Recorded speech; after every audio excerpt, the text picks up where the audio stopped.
Hallelujah hallelujah. खुदा आप सबको सलामत रखें। मसीह में आप सब प्यारों को सलाम कहूँगा। खुदा भला है, उसकी शफ़क़त अबदी है, उसकी वफ़ादारी पुश्त दर पुश्त रहती है।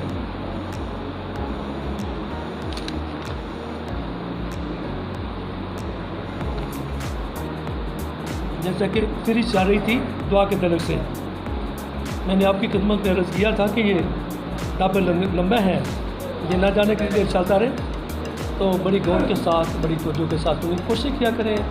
दरवाजे तीनों ही खोल कर रखा करें, ज़रा वेंटिलेशन होती तो फिर गर्मी नहीं होगी। तो ये सीरीज़ इसलिए शुरू की है कि जिस दिन मैंने देखा कि हमने एक अनाउंसमेंट की तो हमारे अजीज़, हमारे बहन भी, हमारे बच्चे तकरीबन 32 लोग आ गए मर्द दुआ बनने के लिए, ठीक है ना। तो मैं समझता हूँ ये छोटी प्रोग्रेस नहीं, ये बहुत बड़ी प्रोग्रेस है कि एक छोटा सा चर्च हो लेकिन उसकी दुआया टीम 32 लोग हों, ये छोटी प्रोग्रेस नहीं है, ये बहुत बड़ी बात है। मैं समझता हूँ ये मसीह खुदा का बहुत बड़ा फजल है, ठीक है ना। क्रिश्चन तो सारे बनना चाहते हैं ना, ईमानदार तो सारे बनना चाहते हैं, लेकिन मर्द दुआ, मर्द खुदा कलाम जो है वो कोई बनना पसंद करता है। तो मैं तमाम उन बहन भाइयों को अप्रिशिएट करता हूँ, लेकिन हम मैं समझता हूँ बाहर रखेंगे, कोशिश करूँगा एक मंगल मिस कर दिया जाए और दूसरे मंगल को मैं आया करूँ ताकि वो सारी दुआया टीम के साथ, बेशक सारा चर्च ही क्यों ना इबादत में आ जाए, लेकिन हम कॉल करेंगे स्पेशली तौर पर, हम दुआ में आगे बढ़ेंगे। सारी दुआया टीम मिलकर अपने मुल्क के लिए दुआ करेंगे, अपनी क्रिश्चियनिटी के लिए, क्रिश्चियन बहन भाई की दुआ करेंगे। एक बड़ी बैड न्यूज़ है मेरे सामने, ये कल का मैं बड़ा परेशान हूँ, उदास हूँ। हमारी गली में एक केस है, मैं नाम भूल गया, नाम मुझे बताया भी नहीं गया, तो काफ़ी देर से तकरीबन मैं देख कम से कम 4 साल हो गए केस चल रहा है, समझेंगे। तो केस कौन सा है, तो इनर सालत का है। तो कल उसको क्या सजाए मौत हो गई है, तो मेरा दिल रो रहा है अंदर से, ये छोटा सदमा नहीं है, समझेंगे ना। एक होता है मेरे बच्चों, इंसान जुर्म भी नहीं करता, अगर उसको मौत दी जाए क्या अच्छा है, बताएं मुझे, अच्छा है, समझेंगे। लेकिन हमारी जुर्रत क्या है कि हम किसी चीज़ के ख़िलाफ़ कोई बात करें। हम उसी को मानने वाले हैं, हम किसी के बारे में कोई ना तो गलत सोच सकते हैं, कभी कुछ सोचे भी ना, और ना गलत कह सकते हैं। लेकिन बहुत दुख की बात है, आए मिलकर हम यक माइंड होकर, यक दिल होकर, यक सोच होकर उसके कदमों में गिर जाए। कोई बड़े से बड़ा तूफान क्यों ना आ जाए, मेरे बच्चों एक ही तरीके का है, क्या है कि हम उसके कदमों में झुक जाएँ। हमारा खुदा छोटा नहीं है, वो लश्करों का रब है, उसका नाम है रब्बुल फ़ौज, यानी फ़ौजों का रब है। वो नामुमकिनात का खुदा है, जो इंसान से नहीं हो सकता वो मेरे और आपके खुदा से क्या हो सकता है। तो हमने उस भाई के लिए दुआ करनी है, आपने भी आज से दुआ करनी शुरू कर दो।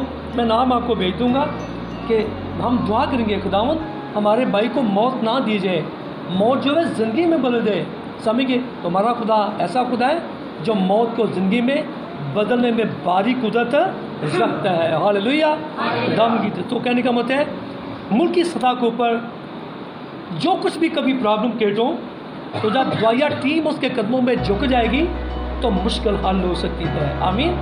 मैं आपको बताता हूँ हमारे मुल्क की प्रॉब्लम क्या है। हमारे मुल्क का बादशाह और खुदा के खादम एक प्लेटफॉर्म पर नहीं है।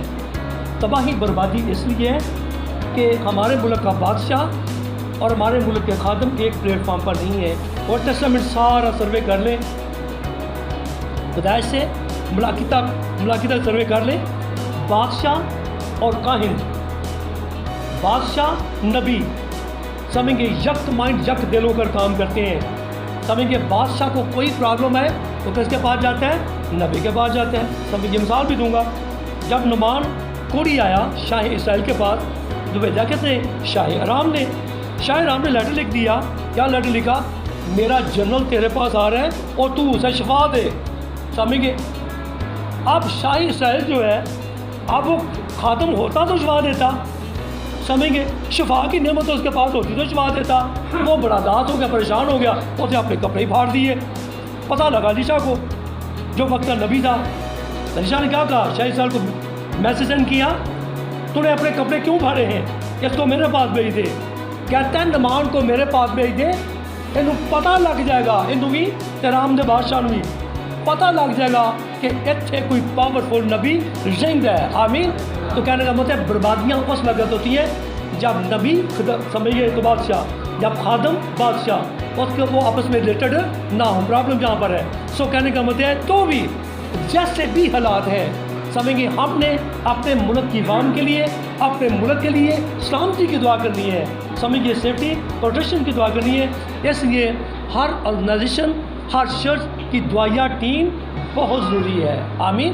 तो कहने का मतलब है मैं मिन्नत कर कहूँगा जो लोग भी दुआया टीम में आए थे वो हर रोज़ कोई टाइम भी मुकर्रर करें, हर रोज़ इस पाक मस्कन हैकल में क्या करें, आके दुआ किया करें अपने घरानों के लिए, अपनी कलीसिया के लिए, अपने पासबानों के लिए, अपने गांव के लिए, अपने शहर के लिए, अपने मुल्क के लिए, हुकूमत वालों इख्तियार वालों के लिए आपने क्या करना है, दुआ करनी है। आमीन।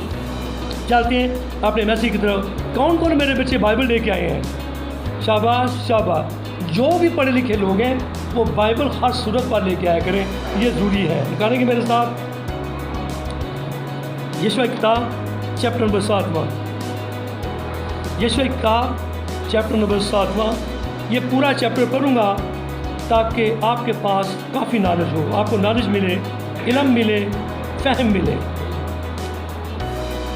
कलाम मुक़द्दस में फरमाया गया है, पहली ऐसे लेके आगे तक पढ़ूँगा।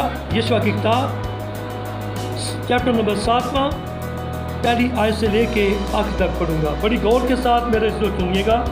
कलाम मुक़द्दस फिल्म में क्या है?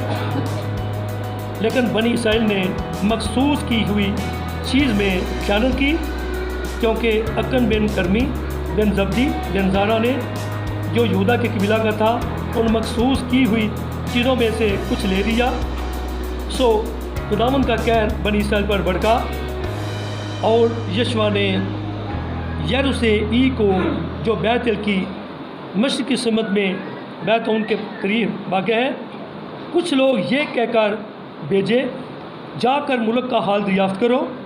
और इन लोगों ने जाकर ई का हाल दरियाफ़्त किया और वो यशवा के पास लौटे और उससे कहा, सब लोग ना जाएं, फ़कत 2-3 हज़ार मर्द चढ़ जाएं और ई को मार दें। सब लोगों को वहाँ जाने की तकलीफ़ ना दें, क्योंकि वो थोड़े से हैं। चुनांचे लोगों में से 3,000 मर्द के करीब वहाँ चढ़ गए और ई के लोगों के सामने से भाग आए। और ई के लोगों ने उनसे कोई 36 आदमी मार दिए और फाटक के सामने से लेकर शबीरियन तक उनको खदेड़ते आए और उतार पर उनको मारा। तो उन लोगों के दिल पिघलकर पानी की तरह हो गए। तब यशवा और सब इस्राएली बुजुर्गों ने अपने अपने कपड़े फाड़े और खुदावंद के ऐद के सलूक के आगे शाम तक ज़मीन पर ऊंधे पड़े रहे और अपने अपने सर पर खाक डाली। और यशवा ने कहा, हाय ऐ मालिक खुदावंद, तू हमको अमूरियों के हाथ में हवाला करके हमारा नाश कराने की खातिर इस कौम को यरदन के इस पार क्यों लाया? काश कि हम कनायत करते और यरदन के उस पार ही बुदोबाश करते। ऐ मालिक इसराइल के अपने दुश्मनों के आगे पीठ फेर देने के बाद मैं क्या कहूँ, क्योंकि कनानी और इस मुल्क के सब बाशिंदे ये सुनकर हमको घेर लेंगे और हमारा नाम ज़मीन पर से क्या करेंगे, मिटा डालेंगे। फिर तू अपने नाम बुजुर्ग नाम के लिए क्या करेगा? खुदावंद ने यीशु से कहा, उठ खड़ा हो, तू क्यों इस तरह ऊंधा पड़ा है? इसराइलियों ने गुनाह किया और उन्होंने उस ऐद को जिसका मैंने उनको हुक्म दिया तोड़ा है। उन्होंने मखसूस की हुई चीज़ों में से कुछ ले भी लिया और चोरी भी की और रियाकारी भी की और अपने असबाब में उसे मिला भी दिया है। इसलिए बनी इसराइल अपने दुश्मन के आगे ठहर नहीं सकते, वो अपने दुश्मन के आगे पीठ फेरते हैं क्योंकि वो मलूम हो गए। मैं आगे को तुम्हारे साथ नहीं रहूँगा जब तक तुम मखसूस की हुई चीज़ को अपने दरमियान से नेस्त ना करोगे। उठ लोगों को पाकर और कह कि तुम अपने को कल के लिए पाक करो, क्योंकि खुदावंद इसराइल का खुदा यूँ फरमाता है, ऐ इसराइलियों तुम्हारे दरमियान मखसूस की हुई चीज़ मौजूद है, तुम अपने दुश्मन के आगे ठहर नहीं सकते जब तक तुम उस मखसूस की हुई चीज़ को अपने दरमियान से दूर ना कर दो। सो तुम कल सुबह को अपने अपने कबीला के मुताबिक हाजिर किए जाओगे और जिस कबीला को खुदावंद पकड़े वो एक एक ख़ानदान करके पास आए, और जिस ख़ानदान को खुदावंद पकड़े वो एक एक घर करके पास आए, और जिस घर को खुदावंद पकड़े वो एक एक आदमी करके पास आए। तब जो कोई मखसूस की चीज़ रखता हुआ पकड़ा जाए वो और जो कुछ उसका हो सब आग से जला दिया जाए। इसलिए उसने खुदावंद के ऐद को तोड़ डाला और बनी इसराइल के दरमियान शरारत का काम किया। पर यहोशुआ ने सुबह सवेरे उठकर इसराइलियों को कबीला पर कबीला हाजिर किया और यहूदा का कबीला पकड़ा गया। फिर वो यहूदा के ख़ानदान को नज़दीक लाया और ज़ारा का ख़ानदान पकड़ा गया। फिर वो ज़ारा के ख़ानदान के एक एक आदमी को नज़दीक लाया और जब्दी पकड़ा गया। फिर वो उसके घराने के एक एक मर्द को नज़दीक लाया तो अकन बिन करमी बिन जब्दी बिन ज़ारा जो यहूदा के कबीला का था पकड़ा गया। तब यहोशुआ ने अकन से कहा, ऐ मेरे फरजान, मैं तेरी मिन्नत करता हूँ, खुदावंद इसराइल के खुदा की तमजीद कर और उसके आगे इकरार कर। अब तू मुझे बता दे कि तूने क्या किया है और मुझसे मत छुपा। और अकन ने यहोशुआ को जवाब दिया, फिर हकीकत मैंने खुदावंद इसराइल के खुदा का गुनाह किया है और ये मुझसे सरजद हुआ है कि जब मैंने लूट के माल में बाबर की एक नफीस चादर और 200 मिसकाल चांदी 50 मिसकाल सोने की एक ईंट देखी तो मैंने ललचा कर उनको ले लिया और देख वो मेरे डेरे में ज़मीन पे छुपाई हुई है और चांदी उनके नीचे है। लेकिन यहोशुआ ने कासद भेजे, वो उस डेरे को दौड़े गए और क्या देखा कि वो उसके डेरे में छुपाई हुई है और चांदी उनके नीचे है। और वो उनको डेरे में से निकाल कर यहोशुआ और सब बनी इसराइल के पास लाए और उनको खुदावंद के दूर रख दिया। तब यहोशुआ और सब इसराइलियों नज़ारे के बेटे अकन को और उस चांदी और चादर के सोने की ईंट को और उसके बेटों और बेटियों को और उसके बैलों और गिदों और बकरियों को और डेरे को और जो कुछ उसका था सबको लिया और वादी कूर में उनको ले गए। और यहोशुआ ने कहा कि तूने हमको क्यों दुख दिया, खुदावंद आज के दिन तुझे दुख देगा। तब सब इसराइलियों ने उसे संकार किया और उन्होंने उनको आग में जलाया और उनको पत्थरों से मारा और उन्होंने उसके ऊपर पत्थरों का एक बड़ा ढेर लगा दिया जो आज तक है। तब खुदावंद अपने गैर शदीद से बाज आया, इसलिए जो जगह का नाम आज तक वादी अकूर है। खुदा का पाक कलाम पर सुने जाने पर उसके जिंदा सच्चे नाम की बरकत हो। सो मैं एक दो आयत पढ़ के भी अपना मतलब हल कर सकता था। सो मैंने ऐसा नहीं किया। मैं समझता हूँ कि आपके पास पूरा नॉलेज इल्म पहुँचे। सो आज का मैसेज जो है सीधे तो चारिए दुआ के तरफ से, लेकिन मैसेज है ऊंधे मुँह गिर कर दुआ करता। ठीक है, तो कहने का मतलब है जब खुदा मना करता है कि ये गुनाह नहीं करना, मखसूस की हुई चीज़ों को नहीं छेड़ना, इनमें मुदाखलत नहीं करनी, जब खुदा कोई आर्डर कर देता है तो मैं समझता हूँ इंसान को बात रहना चाहिए। खुदा जो कहे वैसे इंसान को करना चाहिए, इसी में ही हमारी भलाई है। तो क्या हुआ, आप बनी इसराइल ने जंग जीती है तो एक शख्स का नाम अकन है, ज़र के ख़ानदान के, इसको बच्चों को उठाओ सख्ती से। सो अब क्या हुआ, मैं समझता हूँ कुछ भी हो जाए हमें कभी लालच नहीं करना, समझ गए ना। जो खुदा का है खुदा के पास ही रहे, लेकिन लालच इंसान को मार देता है। जब सारे का है कि जो कुछ भी है सब इकट्ठा करना, उसमें किसी चीज़ को छेड़ना ना, समझ के रूट का जो माल है वो इकट्ठा करना, तो फिर इकट्ठा करना चाहिए, खुदा को पेश करना चाहिए था। लेकिन क्या कर दिया यहोशुआ के दौर में, अब मूसा की तो बात हो गई है, अब लीडरशिप जो है वो यहोशुआ के पास चली गई है।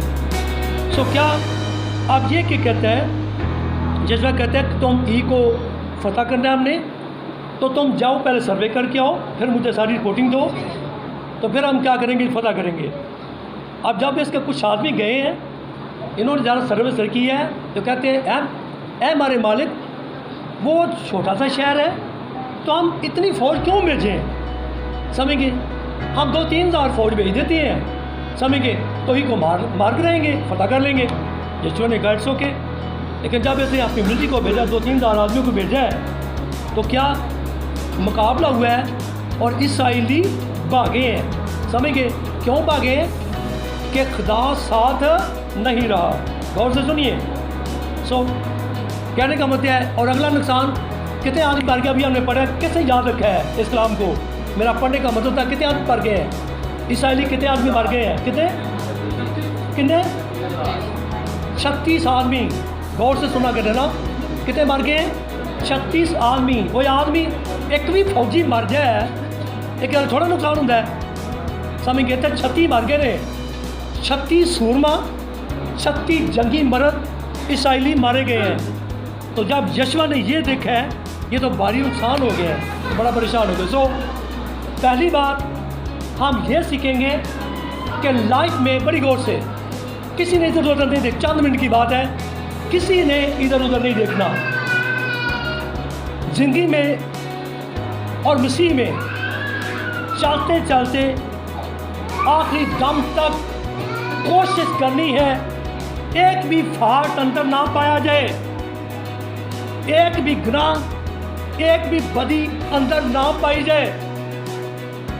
बाद का ऐसा होता है, गलती एक की होती है, गुनाह एक का होता है और खानदान तबाह बर्बाद हो जाते हैं। इसलिए मेरी बहन, मेरे भाई, मैं मिन्नत करके कहूँगा, बड़े होश हवास से ज़िंदगी सर्व करें, लायक तौर से, बड़े मनज़्ज़म तौर से अपने यीशु के साथ चलें, फिर अपने बहन भाइयों के साथ चलें। वो क्यों? ना जाने किस मोड़ पे ज़िंदगी की शाम हो जाए। वक्त इतना नाजुक जा रहा है, हर फर्दो बशर जो अपने आप को कहते हैं आई एम क्रिश्चियन, तो वो तैयारी के आलम में रहे। क्या मैंने कहा? तैयारी के आलम में रहे। समझिए, जब तैयारी के आलम में रहेंगे, किसी वक्त भी किसी का बुलावा आ सकता है, समझेंगे ना? तो जब बुलावा आ जाए तो जाएं सीधा जन्नत में। तो ज़िंदगी का फ़ायदा है, बताएं? फ़ायदा है। फर्ज करें, इज़्ज़त दौलत चौकी सारी, गौर से सुनिए, इज़्ज़त दौलत शोहरत बड़ी चौकी सारी, समय के कार बड़े बड़े बड़े, समय के गड्डियाँ बड़ियाँ बड़ियाँ वड्डियाँ, तो जो छुट्टी हुई है दुनिया तो जाया सीधा जन्नत च। वो गड्डियाँ का फ़ायदा है, वो घाटा महलों का फ़ायदा है, वो 3600 मज्जा मुझा डंगर का फ़ायदा है, वही फ़ायदा सब ज़ीरो, समझ के ना, सब खाक। कहने का मतलब है कि कोशिश करें लाइफ में एक भी गलती ना पाई जाए, एक भी गुनाह ना पाया जाए, क्योंकि सज़ा नहायत ही संगीन मिलती है। अब गलती की है एक बंदे ने, समझिए, चोरी की है एक बंदे ने, पूरा इसराइली समझिए तबाह बर्बाद हो रहा है। कहने का मतलब छोटी बात नहीं है। मेरे तो इस मैसेज को अपनी लाइफ में लाइट मत लेना, इस मैसेज का सीरियस लेना। समझिए, अपने हाथों को स्टॉप रखें, अपने मुंह को बंद रखें। बंद रखेंगे तो फ़ायदा ही फ़ायदा है, समझिए ना? जो मुँह खोल जाते रहे, ऐसे जख्म दूसरों को मिल जाते रहे और संभलने के लायक नहीं रहेंगे। आमीन। एक मुहावरा है ना, की मुहावरा है? कुहाड़ी के फट जड़े ने मिल जाते रहे, ठीक कह रहे हैं, पर जबान के फट नहीं मिलते। कि ठीक है गल, ये ठीक ही है। कहने का मतलब है, बाइबल भी कहती है, क्या कहती है? मौत और ज़िंदगी ज़बान के काबू में है। इसका की मतलब है? चाहे किसी को ज़बान ना मौत दे दो, तो चाहे कि ज़िंदगी दे दो, कोशिश करें खामोश रहें, खामोश रहें, बेहतरी इसी में है। समझिए, ये खामोशी अब्दी ज़िंदगी का वारिस हमें बना सकती है।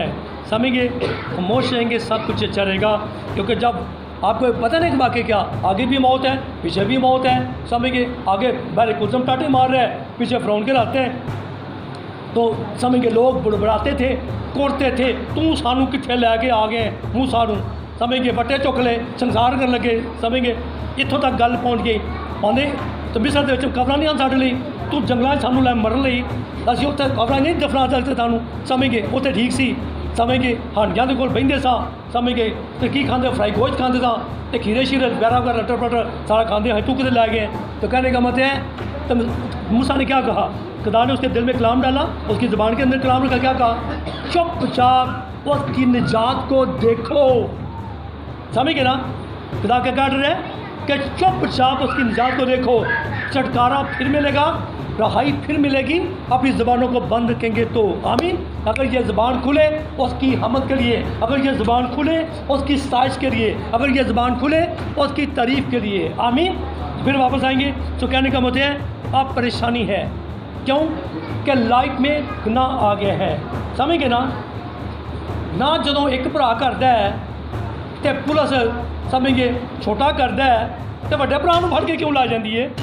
ਕਈ ਸੋਚੇ कि छोटा काबू आ जाएगा, ध्यान ना कराना। समझ गए, बड़े ਨੂੰ ਫੜ के करांगे तो अभी काबू आ जाएगा कितने भी है। कहने का मतलब है ये बालवे की सूल है। अब क्या, अब गलती एक ने की है, ये गलती सारी मुजरम कितने बन गए, पूरा इसराइली मुजरम बन गया है। जैसे मेरी बहन मेरे भाई कलीसिया पाक साफ होनी चाहिए क्योंकि वो पाक है। गुनाह के तलु से दाऊद क्या फरमाता है, कहते हैं अगर मैं बदी को अपने अंदर रखता तो तू मेरी ना सुनता। समझ गए ना। और दुआ करते ने जब लाइन ही ऑफ हो गई है, लाइन ही कट गई है, खुदा ने मुंह मोड़ लिया तो खुदा ने साफ साफ कहते हैं इसराइल ने बदी की है, अब मैं इनके दरमियान नहीं रहूँगा। खुदा ना करे कि खुदा किसी शख्स या किसी कौम से, किसी कबीले से राब्ता मुनक़ता कर दे। खुदा ना करे कि वो किसी के साथ कलाम करना बंद कर दे, किसी से अलहदा हो जाए। समझ के तबाही है, बर्बादी है। तो कहने का मतलब ये सच है, दुआ उस वक़्त नहीं सुनी जाती जब लाइफ में गुनाह हो, लाइफ में बदी हो। इसलिए पिछला मैसेज था कि पाक हाथों को उठाकर दुआ करें। आमीन। तो कहने का मतलब चाहते हैं हमारी दुआ बर वक्त सुनी जाए, उसका जवाब बर वक्त वापस आए, तो हाथों को पाक करना है। समझ के उसके बाद पूरी जिस्म को पाक रखना है, कोई गुनाह हमारे अंदर आने ना पाए। दाऊद ने ऐसे नहीं कह दिया कि अगर मैं बदी को अपने अंदर रखता तो तू मेरी ना सुनता, क्योंकि वाल्मीकि है कि गुनाहगार की दुआ भी गुनाह ही है।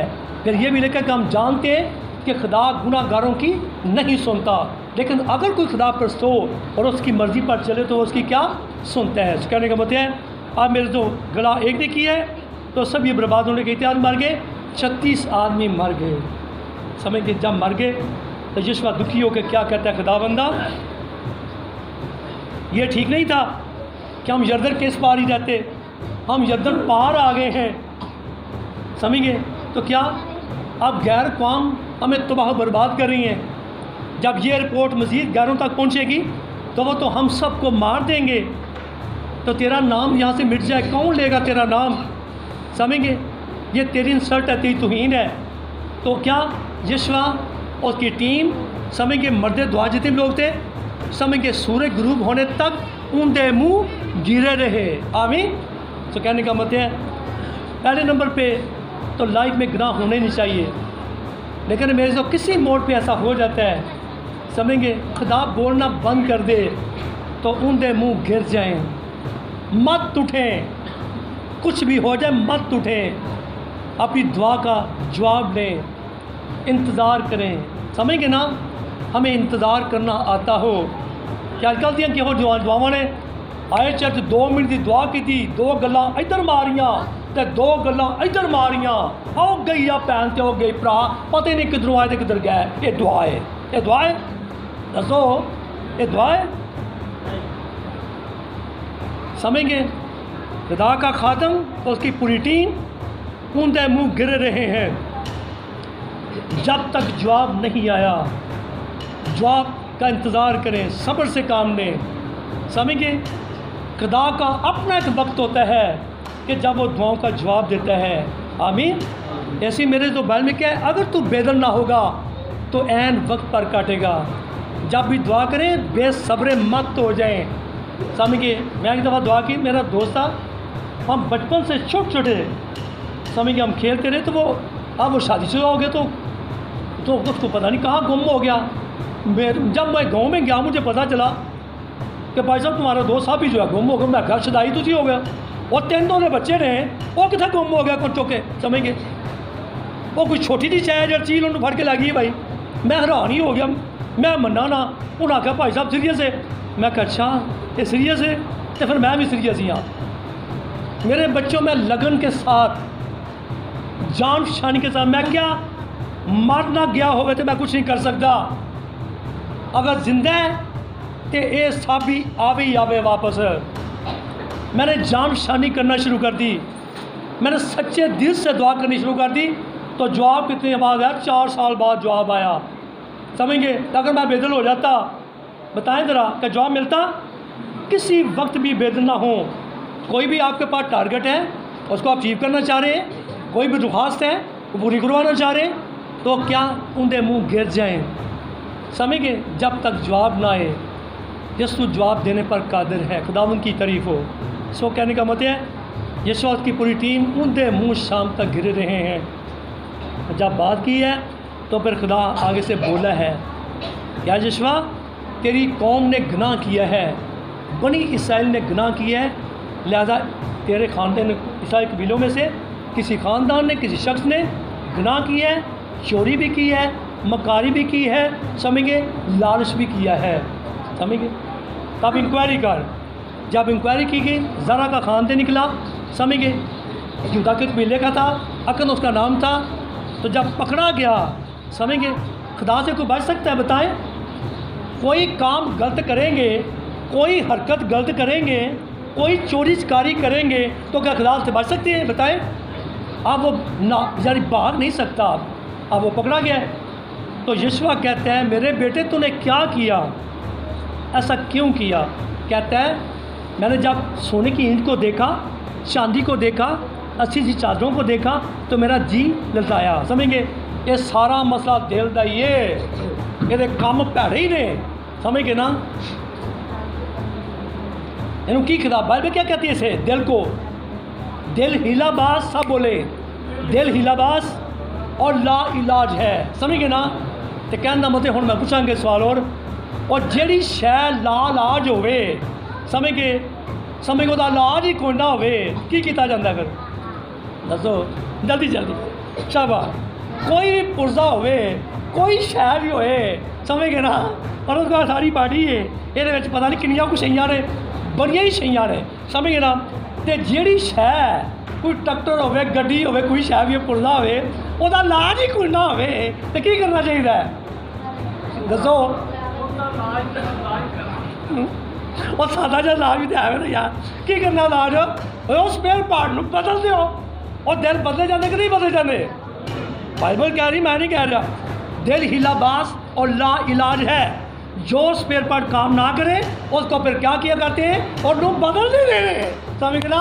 तो कहने के लालची दिल, दुनियादार दिल, गुनाह भरा दिल, मकारी भरा दिल, हेरा फेरियाँ करना दिल, और लोग कट के बाहर मारो। यसु तो और तमाम दिल ले लो। की लिखा है? वो सकीन दिल निकाल करके गोश्तीन दिल अजान के अंदर डाल देते हैं, ताकि वो बलियों का पानी बनकर आ रहे। तो कहने का मतलब है जी शायद तंग कर दिए उन्होंने बदलवा लो। आमीन। तो कहने का मतलब है आंदा मेरा दिल ललचाया। समझेंगे ना कि चीज़ां बड़ियां अच्छियां ने, कीमतें ना लै जा, इन्हें नहीं पता तेरे लिए तो दूजा सारी पूरी कौम ने फंदे ही बन जाना है। मेरी बहन, मेरे भाई, कभी लालच लाइफ में मत करना। आई एम नथिंग, मैं कुछ भी नहीं हूँ। मैं आपको बता देता हूँ, मैंने 30 साल ठेकेदारी की है। समझेंगे? तो दुनिया की कहती है, पाकिस्तान की गल सुन लो जरा, वो रंग का ठेकेदार ही ने जा चोर नहीं चका रही। समझ गए ना?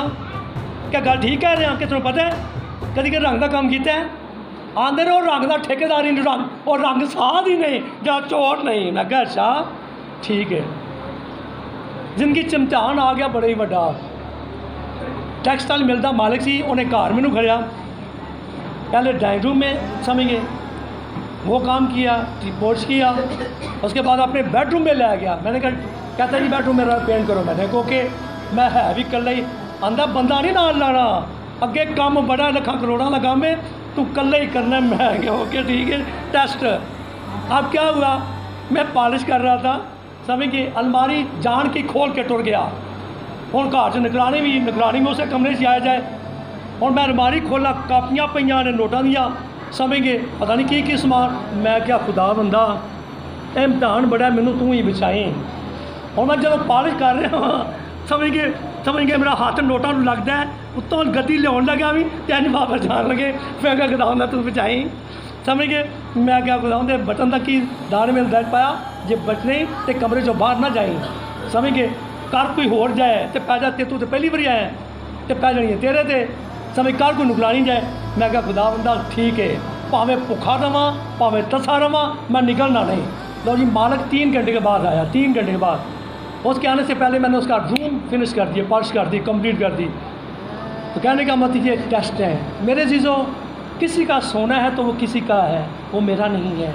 किसी की दौलत है तो वो किसी की है, वो मेरी नहीं है। आमीन।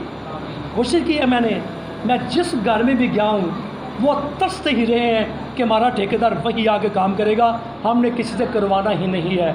मेरे बच्चों दुनिया में आए हो चंद दिनों के लिए, समझ के ना अपनी यादें छोड़ जाना। हालेलुया, खुदावंद की तारीफ हो। समझ कौन सी यादें? अपना करैक्टर, रास्ते से चलता हुआ करैक्टर, समझिए सदाकत को छूता हुआ करैक्टर, रास्ते का बीज बोता हुआ करैक्टर और रास्ते की फसल काटता हुआ करैक्टर छोड़ जाएं, यादें छोड़ जाएं। आमीन। फिर वापस आए, कहने का मतलब है यीशु ने कहा ये तूने क्या किया, तूने ऐसा क्यों किया, तूने मुझे क्यों दुख दिया। आज खुदा तुझे दुख देगा। जिस पैमाने से हम नापते हैं उसी पैमाने के साथ हमारे लिए भी नापा जाएगा। अगर किसी के लिए अच्छा भी ना बोए, किसी दूसरे को दुख देंगे तो फिर दुख खुद को भी मिलेगा। आमीन। तो क्या हुआ, उसी वक्त उन्होंने पत्थर ठाए, उस वक्त के अरकन के सारे ख़ानदान को ले आए और उसके सारे सामान को भी ले आए, जो से छुपाया था वो भी मैदान में ले आए।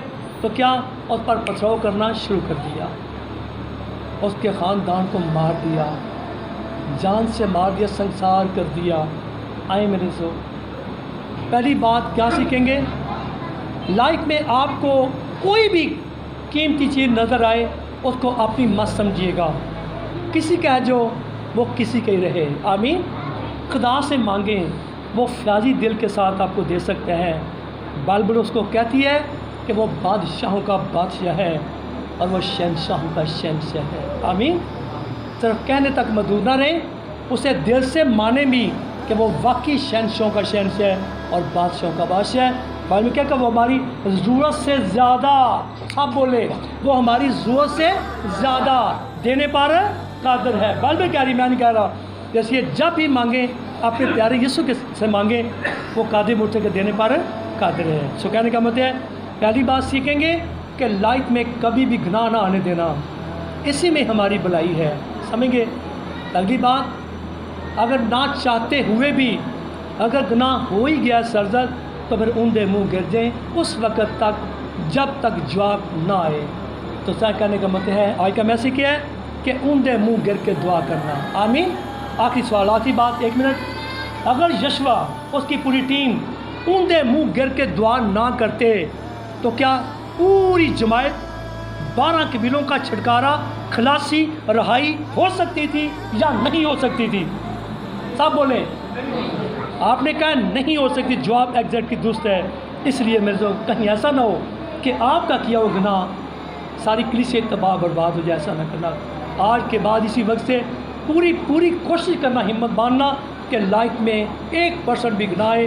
बात का तासीर भी होता है, एक ही गुनाह, एक ही गलती, 6 रहकर हम दुआ लिखते, सुनिए, हम दुआ लिखते रहे, वो दगा पढ़ते रहे।